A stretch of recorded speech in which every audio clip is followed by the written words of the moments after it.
Hello everyone, welcome back to my YouTube channel learn with Shraddha. और आज हम लोग एक बहुत ही अच्छी स्टोरी देखेंगे, कहानी देखेंगे। ये स्टोरी है एक राजा के बारे में और ये कहानी बहुत ही अच्छी लगी मुझे भी और आपको भी शायद बहुत अच्छी लगेगी। तो इसको हम लोग इसमें बहुत सारे वोकैबलरीज़ हैं, नए होंगे शायद आपके लिए, तो आप उससे लर्न करेंगे नई वोकैबलरीज़। और बहुत सारे सेंटेंस कई तरीके के इसमें दिखेंगे, वो भी हम लोग देखेंगे।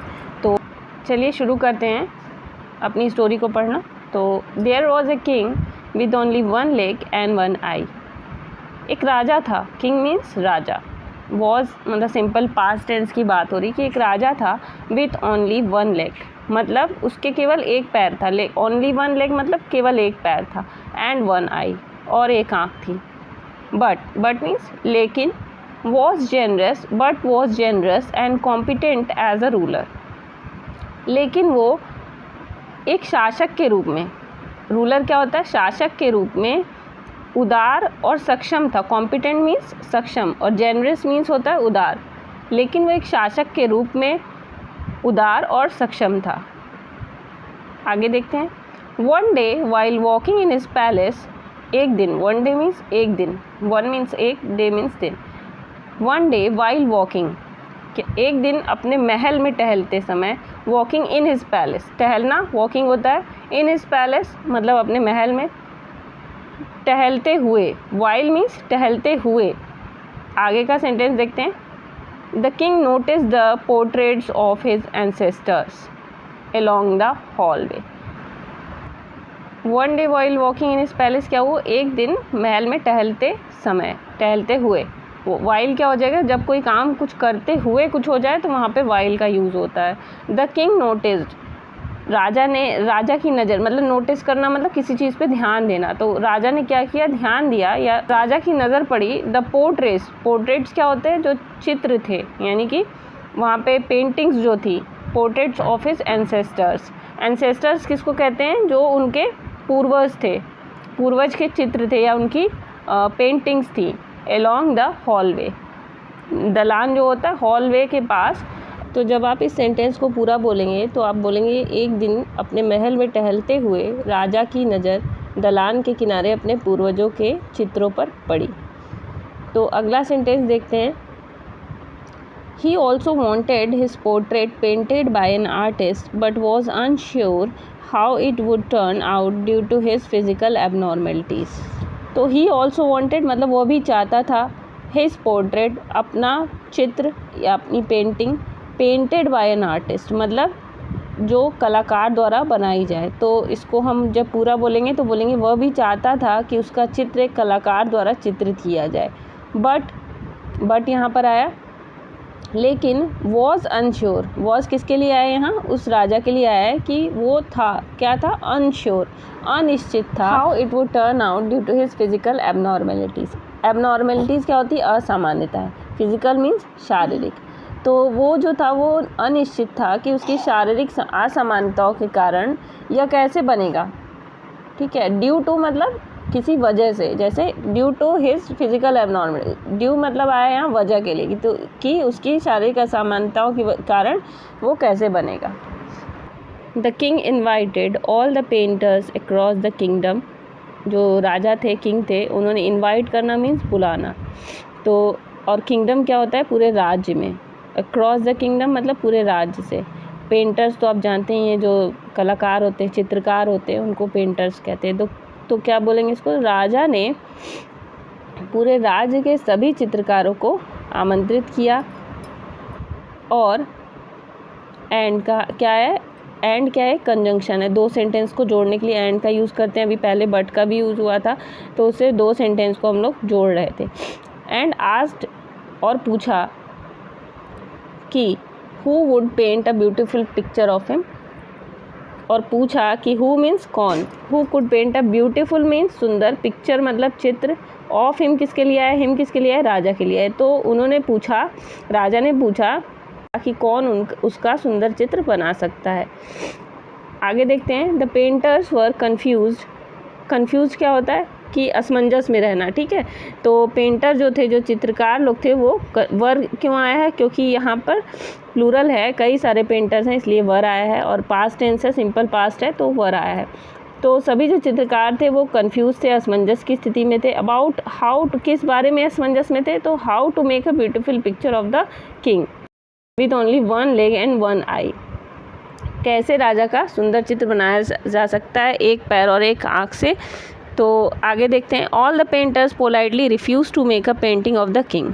जो ऑल द पेंटर्स मतलब सभी चित्रकारों ने क्या किया, पोलाइटली मीन्स बहुत ही विनम्रता के साथ क्या किया, रिफ्यूज़ मतलब मना कर देना, और to make a painting of the king.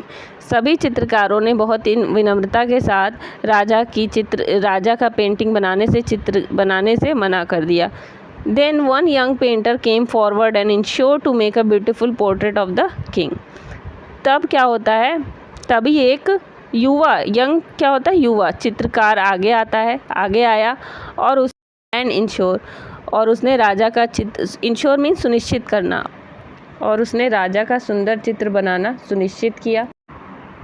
After few days the young painter unveiled the portrait in the court in which the king was seen sitting on the horse with one leg visible, holding his bow and aiming the arrow with one I closed.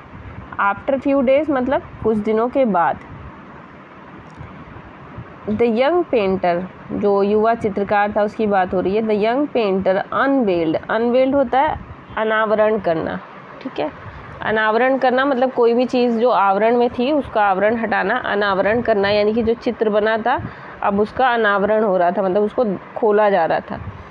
तो जो युवा चित्रकार था उसने क्या किया, अनावरण किया। The portrait in the court, जो उसने चित्र बनाया था उसका अनावरण किया राजा के दरबार में, कोर्ट में। इन विच द किंग वॉज, जिसमें इन विच किसके लिए आया, पेंटिंग के लिए की, जिसमें द किंग वॉज, राजा क्या था, वॉज था, सीन सिटिंग, जिसमें राजा को सिटिंग ऑन द हॉर्स, राजा को एक पैर से घोड़े पे, sitting on the horse with one leg, एक पैर से घोड़े पर बैठे हुए, वन लेग विजिबल मतलब एक पैर दिख रहा था, होल्डिंग हिज बो धनुष को पकड़े हुए, बो क्या होता है, धनुष, होल्डिंग मीन्स पकड़ के रखना, किसी चीज़ को पकड़े हुए थे धनुष को, and aiming the arrow with one I closed, और निशाना लगाते हुए एक आंख बंद करके, विथ वन आई क्लोज मतलब एक आंख बंद करके, एमिंग द एरो मतलब निशाना लगाते हुए दिखाया गया था, दिखाया नहीं गया था, देखा गया था। तो इसको अगर हम लोग पूरा बोलें तो बोलेंगे कि कुछ दिनों के बाद युवा चित्रकार ने दरबार में उस चित्र का अनावरण किया जिसमें राजा को एक पैर से घोड़े पर बैठे हुए, धनुष को पकड़े हुए और एक आंख बंद करके तीर को चलाते हुए देखा गया था, ठीक है। There was no sign of physical deficiencies in the king in the painting. There was मतलब चित्र की बात हो रही है कि चित्र में नो साइन, कोई भी वहाँ पर चिन्ह नहीं था। नो साइन, साइन मतलब चिन्ह, ऑफ फिजिकल डेफिशिएंसी मतलब शारीरिक कमियों का वहाँ पर कोई चिन्ह नहीं था। कहाँ पर, उस चित्र में, उस पेंटिंग में। इन the king in the painting, उस पेंटिंग में उस राजा के अंदर कोई भी शारीरिक कमियों का कोई भी निशान नहीं था, कोई भी चिन्ह नहीं था। The king was pleased to see that the painter had creatively presented the king's positive characteristics but not highlighted the abnormalities। क्या हुआ कि राजा जो था वो बहुत खुश हुआ, pleased मतलब खुश हुआ। The king was pleased, राजा बहुत खुश हुआ, प्रसन्न हुआ ये देख करके, क्या देख करके, to see that the, ये देख करके, the painter had creatively, जो चित्रकार था, creatively means रचनात्मक रूप से, पेंटर ने क्या किया, चित्रकार ने रचनात्मक रूप से जो सकारात्मक, पॉजिटिव क्या होता है, सकारात्मक, किंग्स के जो सकारात्मक विशेषताएं थी, कैरेक्टरिस्टिक्स मीन्स विशेषताएं जो थी, उसको प्रेजेंट किया, उसको प्रस्तुत किया। बट फिर से कंजंक्शन है जो कि दो वाक्य को जोड़ने के लिए प्रयोग होता है, तो बट लेकिन, नॉट हाईलाइटेड द एबनॉर्मलिटीज़, उसने जो असामान्यताएं थी राजा की, हाईलाइटेड मीन्स उजागर नहीं किया, लेकिन जो उसमें असामान्यताएं थी उनको उजागर नहीं किया। हाईलाइटेड नहीं, हाईलाइटेड मीन्स उजागर करना, तो उसको उजागर नहीं किया। तो ये स्टोरी कैसी लगी आप लोग को, आप लोग कमेंट में बताइएगा। और इसमें सबसे ख़ास बात ये है कि आपको सीखने के लिए भी मिला होगा कि जब भी किसी के चाहे वो शारीरिक रूप से कोई भी दिक्कत हो या कोई भी परेशानी उसके आचरण में कोई भी कमी हो तो उसको हमें नहीं देखना है, हमें किस चीज़ को ध्यान देना है, सकारात्मक पहलुओं पे उसके ध्यान देना है और हमेशा उसको ही हाईलाइट करना है, उससे सीखना है कुछ और कमियों को छोड़ देना है। उसको कभी भी हाईलाइट नहीं करना है और ना ही उसको कभी अपने आचरण में लाना है। Thanks for watching, see you in the next video.